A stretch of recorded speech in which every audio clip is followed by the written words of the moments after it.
ഇത് പീച്ചി ഡാമിലെ children's garden area ആണ് കേട്ടോ. ഞാൻ പറഞ്ഞില്ലേ, നന്നായിട്ട് ഇതുവരെയായിട്ട് നന്നായി മെയിൻറ്റെയിൻ ചെയ്തിട്ടില്ല. ഒരുപാട് ഇൻഫ്രാസ്ട്രക്ചറും കാര്യങ്ങളൊക്കെ ഉണ്ട്, പക്ഷേ it's not well maintained. Government ചിന്തിക്കേണ്ട ഒരു കാര്യമാണ്, ഇത് നന്നായിട്ട് മെയിൻറ്റെയിൻ ചെയ്യേണ്ട ഒരു സംഭവമാണ്.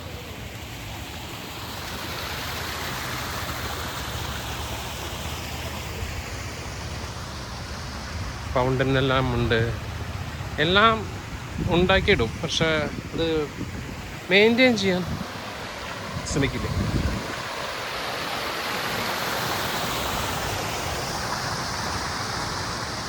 വാസ്തവത്തിൽ എന്ത് പ്രൊജക്റ്റ് ചെയ്യുമ്പോഴും അതിൻ്റെ ഒരു 10-15 വർഷത്തേക്കുള്ള മെയിൻ്റനൻസും കൂടി ആ പ്രൊജക്റ്റ് ഉൾപ്പെടുത്തണം. ഇത് ഒരു വട്ടം ഉണ്ടാക്കും, പക്ഷേ പിന്നെ മെയിൻറ്റെയിൻ ചെയ്തു പോകും. ഇതാണ് പീച്ചി ഡാമിൻ്റെ ഷട്ടറുകൾ തുറന്നു കഴിഞ്ഞാൽ, സാധാരണ വെള്ളം നിറഞ്ഞു കഴിഞ്ഞാൽ മഴക്കാലത്ത് തുറന്നിടാറുണ്ട്.